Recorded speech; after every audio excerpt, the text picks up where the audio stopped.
Man, would I suck if that was actually who I was.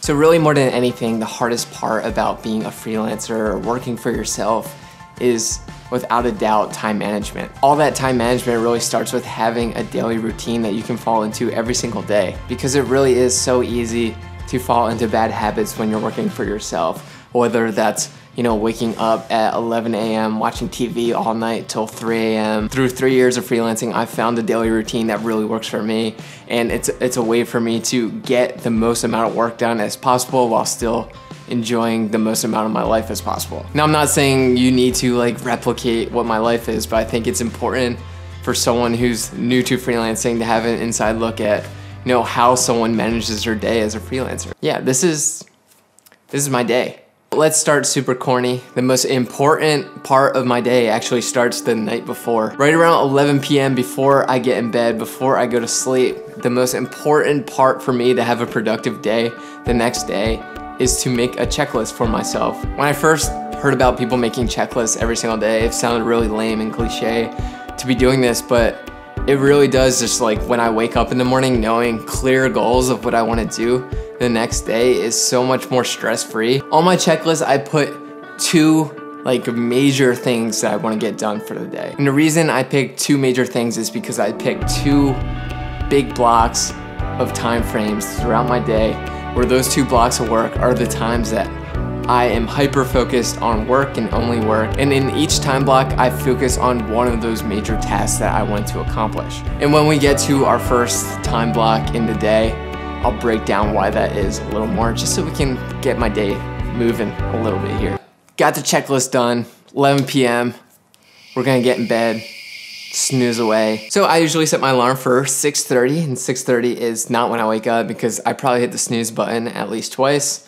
And I probably start waking up around 6:55. And the first thing I do when I wake up is give my dog a couple kisses and a couple pets while she looks so cute and so beautiful in the morning. The next thing I do is I roll over, grab my phone, and I sit on my phone for a couple minutes. I check Instagram, check YouTube, check my email. And I know a lot of people say the first thing you do in the morning shouldn't be rolling over and checking your phone, but I always feel more ready to get out of bed after I check my phone. So I don't know whether it's good or bad. Who knows? I'm gonna keep doing it. 7:30 a.m. Me and Sansa like to hit the trails early. Start the day with a nice long 3-mile walk through the woods. It gets her exercising. She's able to do her business, poop, pee, whatever she's got to do. Pop in a podcast or 2. Usually listen to Part of My Take, Wandering DP, Indie Mogul, Conan O'Brien Show. Absolutely blows my mind how many people don't listen to podcasts. Listen while you're driving, listen while you're exercising, listen while you're taking a walk, while you're showering. Just being able to listen to people within your industry or high up in your industry talk, you're going to learn something every single day. And podcasts are free. Why are you not listening to podcasts? We always turn around when we touch this rock. Here I am, touch the rock. Touch the rock. Good girl. Once we get in from our morning walk, we obviously gotta eat some breakfast. Breakfast, by far my favorite meal of the day. I love breakfast food so much, and I pretty much do it up every single morning. Sansa usually gets the usual, her Hill Signs diet. She gets 3 cups of food. Then I usually go 2 eggs, some egg whites added to those eggs, some pieces of turkey sausage, some whole grain wheat toast with butter. Not butter. It's can't you believe it's not butter or whatever. A banana, some OJ, and yeah, that's what I eat every single morning. Then while I'm eating breakfast, I like to sit on the couch and eat while I watch something on Netflix or YouTube. I like to watch something where I'm learning something new, something nonfiction, something like John Oliver, Last Week in Review, something like Rotten, some documentaries on Netflix. I'm watching Rotten right now. Kind of just ruins the world for you, but super informative. But yeah, whatever it is I'm watching, I like it to be something new, because I want to be learning first thing in the morning, because I read somewhere that learning first thing in the morning sparks pattern recognition inside your head, and it helps you learn more throughout the day and be able to take in information better throughout the day and just overall be more productive if that's how you're starting your day. So I don't know if it actually works, but I do it anyway. Part of being a good filmmaker is having good perspectives on the world around you. So learning new things and learning new people's perspectives and hearing, about other parts of the world, are just gonna help you be a better filmmaker and better storyteller. Then once I'm done eating, open up the laptop and I like to answer a couple emails just like right away. It's one of my least favorite parts about the day is formally answering someone's email. So I just like type a few out right away, close my laptop, and I don't have to like think about that for at least a few hours. At 9:30, Sansa and I get on the road and we go to my favorite, Wawa. If you're an East Coaster, you know exactly what Wawa is. No matter the weather, windows down, Sansa puts her head out the window. We just enjoy this nice little ride. You're probably thinking to yourself, Danny, should you be vlogging and driving? My answer to that is no, I shouldn't be. Ladies and gentlemen, we have made it. This is God's country right here. Look at that. Sansa, what do you want? What can I get you from Wawa?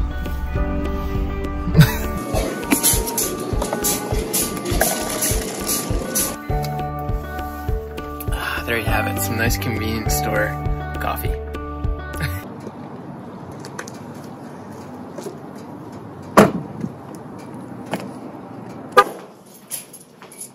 So once we get back from Wawa, I have my coffee in hand. I sit down at my computer and it is time to start my first block of work. And this is usually gonna be from 10 a.m. and take me to about 1 p.m. So a nice, healthy 3-hour chunk of work. I've learned that personally, for me to not procrastinate and for me to get stuff done, I need to give myself deadlines. And by putting that 3-hour time constraint on myself to get that one specific task done, no matter what, nothing else matters during that specific time period, I 99% of the time am going to get that one thing done, knowing that I'm only giving myself a certain amount of time to work on it. I know myself really well. Like, I know what maximum I can get done in that 3-hour time period. I know it's not gonna be like, finish this entire filming and edit of a video. It'll be, finish the assembly of this video. Today's morning block was just to film this YouTube video that you're seeing right now. We're in the first block, baby. So from 1:15 to 2:15 p.m., it's workout time. And really, to kill two birds with one stone, I take Sansa with me every time I go and exercise, whether we go to a turf field and run on the trails around where I live. And I've already made a video about why exercising is so important for filmmakers, and not just filmmakers, just like anyone. So I'm not gonna like hammer on the point any longer. So yeah, make sure you're working out, taking care of your body, especially if you're a freelancer. If you're a freelancer, you are your business. So why would you not take care of yourself? Like, you can't go out and work if you're not healthy. So then from 2:30 to 3 p.m., I'm all sweaty, so it's only right that get myself in the shower and get a little cleaned off. Getting clean, feeling freshened up, I like to put on, like a podcast or listen to music, just kind of hang out in the shower. I love to just like think about life, or sometimes I stretch in the shower. I'm not gonna show you any visuals of me stretching in the shower, but if you think about it, think about me stretching in the shower. Now from about 4:15 to 5 p.m. is when I decide to eat dinner. I'm like an old man. I eat dinner so early, but again, I don't eat lunch, and I like to eat dinner early just so I can fully digest my dinner before going to bed. Sansa has the usual, same as breakfast for Sansa. Then for me, really on a big salad kick lately. I got these like big bowls and I just put like a ton of salad stuff, spinach, kale, spring mix, some cucumber, some onions, some red pepper, so maybe some cheddar cheese, some croutons in there, maybe some chicken, some red lentil pasta, and yeah, just make a giant bowl, usually rolling with a balsamic vinaigrette as dressing. Sit there on my couch, eat my salad, again watching like Netflix, watching Veep right now finally, you watch Veep, it's pretty funny. My girlfriend Anna brought an espresso machine over to my apartment, so I like go and make an espresso coffee, and I'll sit on the couch and enjoy a nice little cup of coffee. Boom, coffeeed up, fueled up, energized. Now from 5 o'clock to 7:30 p.m., 2.5 hours, is my second block of work for the day. No phone, get rid of it, no distractions, nothing. I usually try and keep like more like production type tasks in the morning when I'm feeling more productive, and later in the night when I'm feeling a little bit more creative is when I do like a lot of the conceptualizing and coming up with ideas type of thing. Boom, so usually around 7:30, Sansa will come up to me, sit right next to me, and just stare at me. And it gets to the point where I'm like, okay, like I can't work anymore. I need to tend to my beautiful, beloved Sansa. Here we are, last walk of the day. Just enjoying some fresh air for the last time. Look at her, just sniffing the whole place up. There's not a single scent out here that will get past Sansa. Not gonna happen. She's the best sniffer of all time, and I promise you that. Probably saying to yourself, you know, Danny, doing all this walking every day, all this exercising, how many steps are you accumulating a day? Well,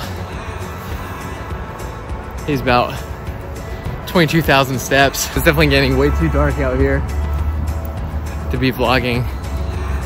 So, hey Dan, back to you in the studio.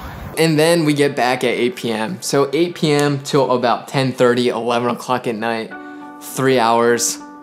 It's kind of a wild card. It depends how I'm feeling that day. Sometimes I'm like, I have this like extra burst of like motivation, productivity running through my veins, and I'll hop on the computer or I'll hop on my laptop and I'll do more work. I'll do something else that wasn't planned for today, something a little extra.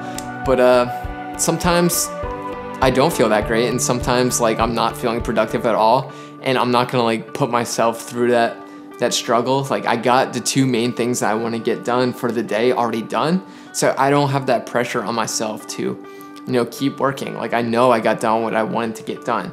So if I don't feel like doing anything else, I'll just relax on the couch. Sometimes you hear people say that like the worst boss that they've ever had was themselves. Like sometimes I can be a total dick to myself. Like I don't let myself stop working, and that was a problem for me. I was burning myself out, like never giving myself time to do anything other than work my butt off. And you know, I was starting to see like a lot of negative effects of that. You know, ever since I started making those checklists and starting having those time blocks, I know exactly what I want to get done for the day, and I'm getting those things done throughout the day. So I don't feel guilty anymore if I want to just relax at night. And obviously, again, before I go to bed, I'll make that checklist for the next day, and I go into that next day knowing what it is I want to conquer. Look at us, guys.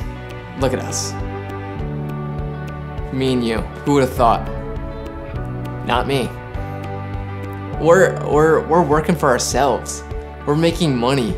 We're running around with our cameras every day, just like doing something that we love to do. Now it's just about, you know, finding a way to sustain this life as a filmmaker, and sustaining that life as a filmmaker is all about, you know, what you do on a daily basis, what you do day to day. You know, set yourself up for success, and don't screw yourself over by putting your work off or anything, because, you know, we made it. Like I'm 26, like started freelancing when I was what, like 23? Like what? Like how many people get to do that for a living? And if you're not doing it already, like you'll get there. I promise you. Like just work your butt off, do the right things, be a good person. You're gonna get there. Love you.